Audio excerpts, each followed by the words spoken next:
وبرکاتہ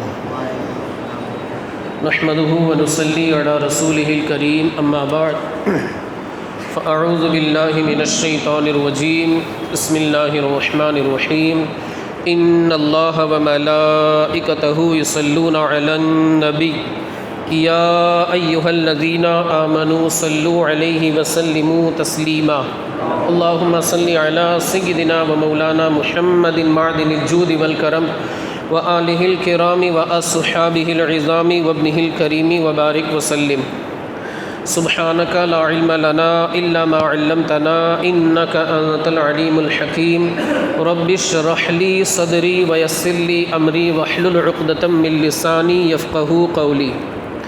عزیزان ملت اسلامیہ، سورہ بقرہ کی آیت نمبر 35 اور آیت نمبر 36 یعنی 35 اور 36، اللہ رب العزت ارشاد فرماتا ہے وَقُلْنَا يَا آدَمُ اسْكُنْ أَنْتَ وَزَوْجُكَ الْجَنَّةَ وَكُلَا مِنْهَا رَغَدًا حَيْثُ شِئْتُمَا وَلَا تَقْرَبَا هَذِهِ الشَّجَرَةَ فَتَكُونَا مِنَ الظَّالِمِينَ فَأَزَلَّهُمَا الشَّيْطَانُ عَنْهَا فَأَخْرَجَهُمَا مِمَّا كَانَا فِيهِ وَقُلْنَا اهْبِطُوا بَعْضُكُمْ لِبَعْضٍ عَدُوٌّ وَلَكُمْ فِي الْأَرْضِ مُسْتَقَرٌّ وَمَتَاعٌ إِلَىٰ حِينٍ۔ ترجمہ اس کا یہ ہے کہ اور ہم نے فرمایا اے آدم تم اور تمہاری بیوی جنت میں رہو، یعنی اللہ نے حضرت آدم اور حضرت حوا سے ارشاد فرمایا تم اور تمہاری جو زوجہ ہے، بیوی ہے، دونوں کے دونوں جنت میں رہو اور بغیر روک ٹوک کے جہاں تمہارا جی چاہے جو جی چاہے وہ کھاؤ، یعنی جنت کی جو نعمتیں تم کھاؤ حاصل کرنا چاہو حاصل کر سکتے ہو، البتہ اس درخت کے قریب نہ جانا۔ ایک درخت تھا جنت کے اندر، اللہ نے ارشاد فرمایا تھا کہ اس درخت کے قریب مت جانا، یعنی قریب جانے کی ممانعت نہیں تھی بلکہ اس کو کھانے کی ممانعت تھی، لیکن قریب جانے سے بھی روک دیا جاتا ہے، ابھی میں جیسا کہ بتاؤں، ورنہ تو حد سے بڑھ جانے والوں میں شامل ہو جاؤ گے۔ تو شیطان نے ان دونوں کو جنت سے لغزش دی، انہیں وہاں سے نکلوا دیا۔ ابھی میں اس کی تفسیر بھی بیان کروں گا، جہاں وہ رہتے تھے یعنی جنت میں رہتے تھے۔ اللہ فرماتا ہے ہم نے فرمایا تم نیچے اتر جاؤ، تم ایک دوسرے کے دشمن بنو گے اور تمہارے لیے ایک خاص وقت تک زمین میں ٹھکانہ یعنی زمین میں رہنے کا سامان ہے۔ حضرت حوا کی پیدائش کے تعلق سے میں بتا دوں پہلے کہ حضرت آدم علی نبینا وعلیہ الصلاۃ والتسلیم کی شادی جو حضرت حوا سے ہوئی، پہلے حضرت حوا پیدا کس طرح ہوئی تو مفسرین کرام فرماتے ہیں کہ حضرت آدم پہلے اکیلے پیدا کیے گئے۔ اب آپ جب بھی کسی دوسرے جنس والے کو دیکھتے یعنی جانور وغیرہ کو دیکھتے تو آپ کو تھوڑی سی وحشت ہوتا ہے نا کہ انسان اگر کہیں پر چلا گیا اور اپنے لوگ اسے نہیں ملتے ہیں تو اسے تھوڑی سی وحشت ہوتی ہے، اکیلا پن ہوتا ہے۔ یہ آج کل ہمارے درمیان بھی ہے کہ اگر ہم کہیں پر گئے وہاں ہمارا کوئی پہچان والا نہیں ہے تو ہماری نگاہیں سب سے پہلے اس بندے کو تلاش کرتی ہے جو ہمارا اپنی پہچان والا ہے۔ خیر بلا شبہ حضرت آدم کو تھوڑی سی وحشت ہوتی، کسی بھی جانور وغیرہ کو دیکھتے یعنی انسانوں کا وجود نہیں تھا، اور آپ چاہتے کہ آپ کا کوئی ہم جنس پیدا کر دیا جائے تاکہ آپ کی وحشت دور ہو جائے۔ ایک جمعہ کا دن تھا، ایک دن آیا جو کہ جمعہ کا تھا، اب آرام فرماتے کہ اللہ نے حضرت آدم کی بائیں پسلی کو چاک کیا یعنی چیرا، اور اس میں سے حضرت سیدنا حوا رضی اللہ تعالی عنہا کو پیدا فرمایا، یہ حضرت آدم کی وحشت کو دور کرنے کے لیے۔ مگر اس طریقے سے اللہ نے چاک فرمایا کہ حضرت آدم کو تکلیف کا احساس بھی نہیں ہوا۔ اب حضرت آدم کی آنکھ کھلی، دیکھا کہ سامنے ایک خوبصورت سی خاتون موجود ہے۔ عرض کی حضرت آدم نے کہ یہ کون ہے؟ غیب سے آواز آئی کہ آدم یہ تمہاری بیوی حوا ہے، تمہاری وحشت کو دور کرنے کے لیے ہم نے اسے پیدا فرمایا۔ اب حضرت آدم نے حضرت حوا کی جانب ہاتھ بڑھانا چاہا، اللہ کی جانب سے حکم آیا آدم خبردار، نکاح کے بغیر ہاتھ نہیں لگا سکتے۔ آپ یہاں پر دیکھیں، میں ایک بات تھوڑی سی روک کر کے عرض کروں، اللہ نے نبی کو بھی حکم دیا کہ آدم نکاح کے بغیر ہاتھ نہیں لگا سکتے۔ آج کل ہماری قوم کے لیے یہ سب سے بڑا جواب ہے، جو معاذ اللہ 100 بار معاذ اللہ بغیر نکاح کے بہت آگے تک پہنچ جاتے ہیں۔ آپ حضرات جانتے ہیں بیان کرنے کی ضرورت نہیں، عقل مند کو اشارہ کافی ہے، بلکہ ہم نے تو یہاں تک سنا ہے کہ صرف اور صرف رشتہ ہو گیا، بات چیت کی شروعات ہوئی، یہ ایک حرام کام، ساتھ میں گھومنے پھرنے کی شروعات ہوئی، یہ دوسرا حرام کام، بلکہ ہم نے تو یہاں تک سنا ہے اپنے کانوں سے کہ معاذ اللہ، 100 بار معاذ اللہ مسجد ہے لیکن کیا کیا جائے، درد دل ہے، بیان تو کرنا ہے تاکہ اصلاح ہو، لوگ سدھرے، اللہ کا ڈر اپنے دل میں پیدا کرے۔ ہم نے تو یہاں تک سنا ہے کہ شادی سے پہلے ہی 2 مہینے کی امید بھی قائم ہوئی تھی۔ اس طریقے کے کیسز ہم نے اپنے کانوں سے سنے، اللہ کی پناہ۔ میں عرض یہ کرنا چاہتا ہوں، یہاں آپ دیکھیں، تفاسیر کا آپ مطالعہ کریں، علماء سے سنیں کہ اللہ نے جلیل القدر پیغمبر حضرت آدم کو بھی نکاح سے پہلے حضرت حوا کو ہاتھ لگانے سے روک دیا، تو ہماری قوم کا کیا شمار، ہم کہتے ہیں کہ کون سی کھیت کی مولی ہے، معاذ اللہ ہماری قوم اگر یہ غلط کام کا ارتکاب کرتی ہے تو اللہ کا اس قوم کے اوپر کتنا سخت عذاب آئے گا، اللہ کی پناہ، اللہ کی پناہ۔ خیر، حضرت آدم کے ذریعے حضرت حوا کو پیدا کیا گیا، حضرت حوا کو ہاتھ لگانے کا ارادہ فرمایا، حضرت آدم نے غیب سے آواز آئی، آدم نکاح کے بغیر ہاتھ نہیں لگا سکتے۔ اب حضرت آدم نے عرض کی، اے اللہ نکاح کا طریقہ کیا ہے؟ حضرت آدم سے یہ ارشاد فرمایا گیا کہ نکاح کا مہر ادا کر لو، نکاح کر لو، تمہارے لیے ساری چیزیں حلال ہو جائیں۔ اب حضرت آدم نے عرض کی، اے اللہ یہ حضرت حوا، اللہ کے رسول صلی اللہ علیہ وآلہ وسلم، حضرت آدم اللہ کے نبی نے عرض کی، اے اللہ مہر کیا ہوگا؟ غیب سے آواز آئی، آدم جو آخری زمانے میں میرے نبی محمد الرسول اللہ آئیں گے ان پر 10 مرتبہ درود پڑھ دو، تمہارے نکاح کا مہر ادا ہو جائے۔ آپ دیکھیں، جب تخلیق ہوئی، انسانیت کی شروعات ہوئی، اس وقت بھی کسی اور کو نہیں، آمنہ کے لال کو یاد کیا گیا۔ کیا ارشاد فرمایا گیا؟ میرے آخری نبی پر 10 مرتبہ درود پڑھ دو، آدم تمہارا مہر ادا ہو جائے۔ اللہ اکبر! عرش پہ تازہ چھیڑ چھاڑ، فرش پہ طرفہ دھوم دھام، کان جدھر لگا یہ تیری ہی داستان ہے۔ یا رسول اللہ، آپ کے ذکر کو اللہ نے کتنا بلند کیا ہے۔ حضرت آدم کی توبہ بھی مصطفیٰ کریم کے ذکر ہی کی بدولت قبول، مصطفیٰ کریم کے وسیلے ہی سے قبول ہوئی ہے، وہ میں انشاءاللہ آگے بیان کروں گا۔ اب 10 مرتبہ درود پاک پڑھ لیا گیا، فرشتوں کو گواہ بنایا گیا اور حضرت آدم اور حضرت حوا کا نکاح ہو گیا۔ اللہ تعالیٰ قرآن میں فرماتا ہے وَبَثَّ مِنْهُمَا رِجَالًا كَثِيرًا وَنِسَاءً يَا أَيُّهَا النَّاسُ اتَّقُوا رَبَّكُمْ۔ آپ لوگ اکثر نکاح کے خطبے میں آیت کریمہ سنتے رہتے ہوں گے۔ پہلے ایک جان کو پیدا فرمایا حضرت آدم، پھر اسی جان سے دوسری جان یعنی حضرت حوا کو پیدا فرمایا، پھر ان دونوں کے ذریعے بہت سارے انسانوں کو پیدا فرمایا۔ وَبَثَّ مِنْهُمَا رِجَالًا كَثِيرًا وَنِسَاءً، اور ان کے ذریعے پوری کائنات میں انسانوں کو اللہ نے پھیلا دیا۔ یہ حضرت آدم کی تخلیق اللہ رب العزت نے اس طریقے سے فرمائے۔ میرے امام فرماتے ہیں یعنی حضور تاج الشریعہ علیہ الرحمت والرضوان کہ جان آدم جان حوا آپ ہے، یہ آب و گل میں نور کی وہ پہلی کرن۔ حضور تاج الشریعہ فرماتے ہیں آب و گل میں نور کی وہ پہلی کرن، جان آدم جان حوا آپ ہے، مصطفیٰ ذات یکتا آپ ہے، یک نے جس کو یک بنایا آپ، یہ اللہ کے رسول صلی اللہ علیہ وآلہ وسلم کی شان کہ آپ پر درود پاک پڑھنے کو نکاح کا مہر بنایا گیا۔ اب جب تخلیق ہو گئی، جنت میں رہنے لگے، انہی دونوں آیت کریمہ میں اس کا مضمون ہے کہ اللہ نے ارشاد فرمایا آدم تم اور تمہاری بیوی جنت میں جہاں چاہے جائیں، وہاں کی نعمتیں حاصل کریں، کوئی روک ٹوک نہیں، بس ایک درخت ہے، روایتوں کے مطابق آتا ہے کہ وہ گیہوں کا درخت تھا، اللہ نے فرمایا تھا کہ اس درخت کے قریب مت جانا، اس درخت کے قریب نہ جانا۔ اب جو شیطان تھا وہ بدلہ لینا چاہتا تھا، کیوں؟ کیونکہ اللہ نے حضرت آدم کی عظمت کو بڑھایا، حضرت آدم کو سجدہ کرایا فرشتوں کے ذریعے، شیطان جل بھن گیا، اس کے اوپر لعنت برسی۔ اب وہ بدلہ لینا چاہتا تھا کہ میں نے اتنی عبادتیں کی، مجھے نہیں کچھ کہا گیا، میرے مرتبے کو نہیں بڑھایا گیا، آدم کو اللہ نے پیدا فرمایا، اس کے مرتبے کو اتنا بڑھا دیا، معاذ اللہ اس کے دل میں یہ سوچ اور بدگمانی پیدا ہو گئی۔ اب وہ بدلہ لینا چاہتا تھا کہ کسی بھی طرح میں حضرت آدم سے بدلہ لوں۔ یہاں ایک بات عرض کروں کہ آپ یہاں دیکھیں کہ بدلہ لینا یہ کس کا کام ہے؟ صاف بات ہے کہ بدلہ لینا یہ شیطان کا کام، اور معاف کر دینا یہ کسی اور کی نہیں، آمنہ کے لال کی سنت ہے۔ فتح مکہ کے موقع پر آقا کریم نے اپنے جانی دشمنوں کو بھی معاف فرما دیا۔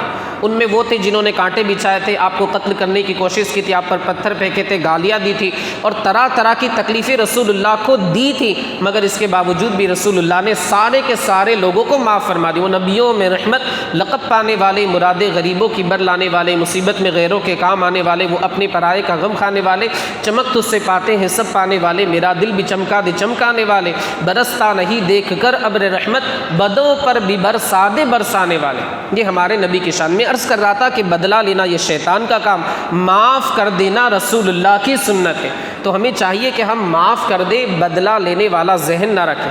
اب شیطان حضرت آدم کے پاس آیا اور کہا کہ اس درخت سے کھا لو ورنہ تو تم یا تو فرشتے ہو جاؤ گے یا ہمیشہ زندہ رہنے والے بن جاؤ، اس درخت سے کچھ کھا لو۔ حضرت سیدنا آدم علیہ نبینا علیہ الصلاۃ والتسلیم سے شیطان نے کہا اور ساتھ میں قسم بھی کھائی معاذ اللہ کی کہ میں اپنے اس دعوے میں سچا ہوں۔ حضرت آدم اور حضرت حوا نے سوچا کہ یہ اللہ کی قسم کھا رہا ہے، اس وقت دنیا میں کسی نے قسم نہیں کھائی تھی اللہ کی۔ اب حضرت آدم اور حضرت حوا نے یہ سمجھا کہ اللہ کی قسم کھا رہا ہے، جھوٹ نہیں بول سکتا، ایک خیال ذہن کے اندر آیا اور حضرت آدم نے یہ سوچا کہ یہ جو درخت سے روکا گیا ہے یہ مکروہ ہے، یعنی ممانعت تحریمی نہیں بلکہ تنزیہی ہے۔ تحریمی میں یہ ہوتا ہے کہ آپ کر ہی نہیں سکتے، اور تنزیہی میں ہوتا ہے کہ آپشن، اگر آپ نے کر لیا تو ناپسندیدہ ہے ورنہ کوئی گناہ کا کام نہیں ہوتا۔ یہ میں اپنی اصطلاح کے اعتبار سے کہہ رہا ہوں، ورنہ حضرت آدم تو معصوم ہے، نبی ہے، معصوم ہے۔ اب حضرت آدم نے یہ سوچا کہ یہ ممانعت جو ہے وہ تنزیہی ہے، تحریمی نہیں ہے۔ پہلے حضرت آدم کی جو اہلیہ تھی حضرت حوا نے اس درخت سے کھایا، پھر بعد میں حضرت سیدنا آدم علیہ نبینا علیہ الصلاۃ والتسلیم نے بھی اس درخت سے کچھ پھل وغیرہ تناول فرما لی۔ جیسے ہی تناول فرمایا ان کی جو پردے کی چیزیں تھیں، کپڑے وغیرہ تھے، وہ سارے کے سارے ہٹ گئے اور جو پردے کی چیزیں تھیں وہ ساری کے ساری بے پردہ ہو گئی۔ اب حضرت آدم اور حضرت حوا علیہ السلام ورضی اللہ تعالی عنہا پتے وغیرہ کے ذریعے اپنے جسم کے جو اعضاء تھے، یعنی جو شرم کی چیزیں تھیں، آپ حضرات سمجھتے ہوں گے، پتوں کے ذریعے انہیں چھپانے لگے۔ یہاں پر ہمیں یہ سبق ذہن اور تعلیم ملتی ہے کہ اس وقت تو وہاں پر کوئی نہیں تھا، مگر اس کے باوجود بھی اللہ کے نبی نے اور اللہ کی نیک بندی نے شرم و حیا کا مظاہرہ کیا اور درخت کے پتے وغیرہ لے کر کے اپنی شرم کی جو چیزیں تھیں ان کو چھپانے کی کوشش کی۔ آج ہماری قوم کے لیے اس عمل کے اندر یہ سبق ہے کہ نبی کے طریقے کو اپناتے ہوئے اپنی جو شرم کی چیزیں ہیں ان کو چھپائیں۔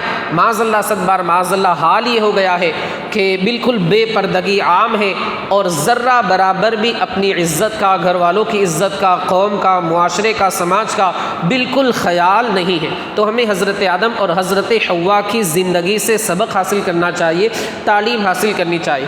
اب اللہ نے حضرت آدم اور حضرت حوا سے ارشاد فرمایا، آدم میں نے تم سے نہیں کہا تھا کہ اس درخت کے قریب نہ جانا، اس درخت کو نہ کھانا، شیطان کی بات کو نہ ماننا، اس لیے کہ وہ تمہارا کھلا ہوا دشمن ہے۔ اب حضرت آدم خاموش رہے۔ اللہ رب العزت نے ارشاد فرمایا کہ تم اب جنت سے زمین کی طرف چلے جاؤ، تمہاری اولاد میں سے بعض لوگ بعض کے دشمن بنے۔ دیکھیں اللہ رب العزت نے ارشاد فرمایا تھا آج کل کیا ہو رہا ہے، انسان کا دشمن ہے، پیسے کے لیے، شہرت کے لیے، عزت کے لیے، ورثے کے لیے، غرض کے ہر چیز کے لیے انسان اپنے دوسرے انسان بھائی کا، مسلمان بھائی کا دشمن نظر آتا ہے۔ پھر اللہ نے ارشاد فرمایا کہ روئے زمین پر تمہیں ایک عرصے تک رہنا ہے۔ حضرت آدم روئے زمین پر تشریف لائے، آپ سے ایک خطائے اجتہادی ہوئی، معاذ اللہ ہم اسے گناہ، معصیت وغیرہ وغیرہ، نافرمانی، یہ ساری چیزیں نہیں بول سکتے، یہ حرام ہے۔ حضور اعلیٰ حضرت نے فرمایا کہ اگر کوئی قرآن مقدس میں یہ آیا ہے لفظ ظالمین وغیرہ کا، ہم قرآن مقدس کی تلاوت تو کریں گے، لیکن اس کے علاوہ ہم یہ کہیں معاذ اللہ حضرت آدم سے خطا ہوئی، غلطی ہوئی، معاذ اللہ صد بار معاذ اللہ استغفر اللہ، تو وہ بندہ اگر اس طریقے کے جملے بولتا ہے تو یہ حرام ہے، حرام ہے، حرام ہے۔ بلکہ بعض ائمہ تو یہ فرماتے ہیں کہ وہ بندہ دائرۂ اسلام سے خارج ہو جائے۔ ارے اللہ رب العزت اپنے بندوں کے تعلق سے، محبوب بندوں کے تعلق سے جو لفظ، جو کلمات، جو ورڈز استعمال فرمانا چاہے، اللہ رب العزت قادر ہے، مگر ہماری کیا حیثیت، ہماری کیا اوقات کہ ہم اپنے آقاؤں کی شان میں بےہودہ اور بے ادبی والے جملے استعمال کریں۔ ہماری حیثیت اور اوقات ہی کیا ہے کہ ہم اللہ والے جو ہیں، اللہ کے مقبول بندے، ان کی بارگاہوں میں ہم گستاخی کریں۔ حضرت آدم زمین پر آ گئے، مگر ایک احساس تھا کہ ہمیں جنت سے اتارا گیا۔ معاذ اللہ، صد بار معاذ اللہ، ایک بات یہاں پر میں عرض کروں کہ آج کل اگر انسان سے کوئی فعل خلاف شرع ہو جاتا ہے تو وہ جری ہو جاتا ہے، وہ کہتا ہے میری مرضی کی بات ہے، میری مرضی چلے گی، شریعت وغیرہ معاذ اللہ ایک طرف، وہ جری ہو جاتا ہے۔ مگر آپ یہاں پر دیکھیں، حضرت آدم سے ایک خلاف اولا کام ہوا، زندگی بھر توبہ کرتے رہے یہاں تک کہ اللہ نے آپ کو چند کلمات سکھا دیے کہ ان کلمات کو پڑھ کر دعا کرنا۔ حضرت آدم نے ان کلمات کو پڑھا، دعا کی، اللہ نے حضرت آدم کی توبہ کو قبول فرما لیا۔ ہمیں یہ سبق ملتا ہے کہ ہم سے اگر کوئی کام ہو جا رہا ہے خلاف شرع تو ہمیں اللہ کی بارگاہ میں توبہ کرنی چاہیے، استغفار کرنا چاہیے، معاذ اللہ اس پر اصرار نہیں کرنا ہے، اڑے نہیں رہنا ہے، اس پر ہمیں جمے نہیں رہنا ہے۔ یاد رکھیں اللہ تعالیٰ توبہ کرنے والوں کو پسند فرماتا ہے، ان اللہ یحب التوابین و یحب المتطہرین۔ بس دو تین باتیں عرض کر کے اپنی گفتگو کو ختم کر دوں۔ اللہ نے کیا ارشاد فرمایا کہ درخت کے قریب مت جانا۔ یہاں پر آپ دیکھیں درخت کے قریب جانا منع نہیں تھا، بلکہ درخت سے کوئی چیز کھانا منع تھا۔ تو علماء کرام، مفسرین کرام فرماتے ہیں کہ اگر کسی چیز سے ہمیں روکنا ہوتا ہے تو ہم کہتے ہیں اس کے قریب بھی مت جانا، جیسے قرآن مقدس میں ولا تقربوا الزنا، زنا کے قریب مت جاؤ، یعنی زنا کرنا تو حرام ہے لیکن اس کے قریب جانے سے بھی روک دیا گیا۔ کیوں؟ کیونکہ اس کے قریب جائے گا تو معاذ اللہ اس غلط کام کے ارتکاب میں پڑ جائے گا، یہ اندیشہ ہے۔ جیسے بچہ ہے، ہمارے ساتھ چھوٹا سا بچہ ہے، اب سیڑھی کے قریب جانے سے بھی اسے ہم روکیں گے، یہ نہیں کہ سیڑھی کے قریب پہنچ گیا اب ہم اسے روک رہے ہیں، نہیں، بلکہ ہم اس سے کہیں گے بیٹا سیڑھی کے قریب مت جانا۔ کیوں؟ کیونکہ ہو سکتا ہے سیڑھی کے قریب گیا، اس کا پیر پھسلا اور دھڑاک سے بالکل نیچے آ جائے گا 1 2 3 4 کر کے۔ تو ہمارا یہ عمل ہوتا ہے کہ ہم اس سے یہ کہتے ہیں بیٹا سیڑھی کے قریب بھی مت جانا۔ حالانکہ سیڑھی کے قریب جائے گا تو یہ 100% ہم نہیں کہہ سکتے کہ گری جائے، لیکن ہم پھر بھی اسے روکتے ہیں کہ سیڑھی کے قریب مت جانا۔ اسی طرح کوئی شراب کی دکان ہے تو ہم لوگوں کو یہی روکیں گے کہ بھائی آپ شراب کی دکان کے قریب مت جانا، حالانکہ قریب سے گزرنا جائز ہے، اس میں کوئی شبہ نہیں، لیکن پھر بھی ہم روکیں گے کہ اس کے قریب مت جانا۔ 2-4 منٹ اگر وہاں پر رک گئے، کسی نے دیکھ لیا کہ بھائی یہ شراب کی دکان کے قریب کھڑا تھا تو معاذ اللہ ہو سکتا ہے تہمت لگا دے کہ اندر سے ایک پوٹلی مار کر کے نکلا ہے معاذ اللہ۔ لوگوں کی تھنکنگ، لوگوں کی بدگمانی، لوگ کتنا اچھا سوچتے ہیں دوسروں کے بارے میں، یہ آپ حضرات تو جانتے ہی ہیں۔ تو یہی وجہ ہے کہ کسی چیز سے اگر روکنا ہو تو شریعت، علماء، پیران اعظام، علماء اہل سنت اس طریقے سے روکتے ہیں کہ اس کے قریب بھی مت جانا، ورنہ ہو سکتا ہے اندیشہ ہے کہ اس میں پڑ جاؤ۔ ظلم کی تعریف، ڈیفینیشن یہ ہے کہ ایسی چیز یعنی کسی چیز کو وضع الشیء فی غیر محلی، ظلم جو اللہ نے اس میں ارشاد فرمایا فتکونا من الظالمین، یعنی خلاف اولا کام کرنے والوں میں سے ہو جاؤ۔ اب یہاں پر ظلم کی تعریف میں بتا دوں آپ کو ڈیفینیشن، پریبھاشا جسے کہا جاتا ہے، وضع الشیء فی غیر محلہ، یعنی کسی چیز کو اس کی جو جگہ ہے اس کے علاوہ دوسری جگہ رکھنا۔ مثال کے طور پر چپل آپ پہن کر کے آئے، دوپہر میں بھی میں نے چپل کی بات کی تھی، ابھی بھی چپل کی بات یاد آ گئی کہ آپ چپل پہن کر کے آئے، اس کی جگہ کیا ہے؟ باہر بنائی گئی ہے، لیکن آپ اسی چپل کو لا کر کے، مطلب آپ میں سے کسی نے سوچا کہ میری چپل بہت پاکیزہ ہے، لاؤ اسے لا کر کے میں مصلی پر رکھ دوں، لاؤ اسے لا کر کے میں ممبر پر رکھ دوں، لوگ اس کی زیارت کرتے رہیں گے، لوگ اس کو دیکھتے رہیں گے، تو یہ ہو جائے گا ظلم۔ یعنی کسی چیز کی کوئی جگہ ہے تو وہ جگہ چھوڑ کر دوسری جگہ اسے رکھنا جو اس کا محل نہیں ہے، جو اس کے لیے بنایا نہیں گیا، تو یہ ہو جائے گا ظلم۔ اب یہاں پر حضرت آدم کے لیے ظلم کا لفظ اللہ رب العزت نے ارشاد فرمایا، کیونکہ اللہ قادر مطلق ہے اپنے بندوں کے لیے جو لفظ استعمال فرمانا چاہے فرمائے، لیکن ہم قرآن و حدیث کے علاوہ معاذ اللہ ہم یہ کہیں کہ آدم ظالم ہے، معاذ اللہ استغفر اللہ، تو کوئی بندہ اگر یہ جملہ استعمال کرتا ہے وہ بندہ دائرۂ اسلام سے خارج ہو جائے گا۔ کیوں؟ کیونکہ یہ نبی کی توہین ہے، اور نبی کی ادنا سی توہین بھی انسان کو کافر بنا دیتی۔ یاد رکھیں یہ جو عمل تھا یہ خلاف اولا تھا، کیونکہ نبی جو ہوتے ہیں، انبیاء جو ہوتے ہیں، وہ اعلان نبوت سے پہلے بھی معصوم ہوتے ہیں اور اعلان نبوت کے بعد بھی معصوم ہوتے ہیں۔ آپ دیکھیں انبیاء افضل ہے فرشتوں سے بھی، انبیاء کا پہلا درجہ ہے، فرشتوں کا دوسرا درجہ ہے۔ تو آپ یہ دیکھیے جب فرشتے معصوم ہو سکتے ہیں تو جو انبیاء ہے ان سے افضل و اعلیٰ ہے وہ تو بدرجہ اولیٰ معصوم ہوں گے۔ کچھ لوگوں کا معاذ اللہ یہ ذہن بن گیا کہ فرشتے تو معصوم ہو سکتے مگر انبیاء معصوم نہیں ہو سکتے، استغفر اللہ، ایسا نہیں ہے۔ ہمارا یہ عقیدہ ہے اہل سنت و جماعت کا کہ انبیاء بھی معصوم ہیں اور فرشتے بھی معصوم ہیں، ان سے کوئی بھی خطا، غلطی، لغزش وغیرہ ہو ہی نہیں سکتی، ان میں کوئی خامی وغیرہ نہیں رہ سکتی۔ مولا عز و جل ہمیں آپ کو اور ساری دنیا کے خوش عقیدہ مسلمانوں کو انبیاء کی تعظیم اور ادب کرتے رہنے کی توفیق رفیق عطا فرمائے۔ مولا جو کچھ بھی بیان ہوا مجھ سے جو بھی غلطی لغزش ہوئی ہو تیری بارگاہ میں استغفار کرتا ہوں، استغفر اللہ ربی من کل ذنب واتوب الیہ۔ مولا ہماری استغفار کو قبول فرما، ہمارے ان بھائیوں کی حاضری کو قبول فرما، انہیں اپنی شان کے مطابق اجر و ثواب عطا فرما، ان کی کمائی میں، کاروبار میں، تجارت میں، رزق حلال میں خوب سے خوب تر برکتیں عطا فرما۔ اے مولا ہمارے ان بھائیوں کو جو ہر دعا بار بار کرتا ہوں مولا ہمارے ان بھائیوں کو پورے گھر والوں کے ساتھ بار بار حج بیت اللہ کی سعادت عطا فرما۔ اللہم ربنا آتنا فی الدنیا حسنہ وفی الآخرۃ حسنہ وقنا عذاب النار، وصلی اللہ تعالی علی خیر خلقہ ونور عرشہ سیدنا مولانا محمد وعلی آلہ واصحابہ اجمعین برحمتک یا ارحم الراحمین۔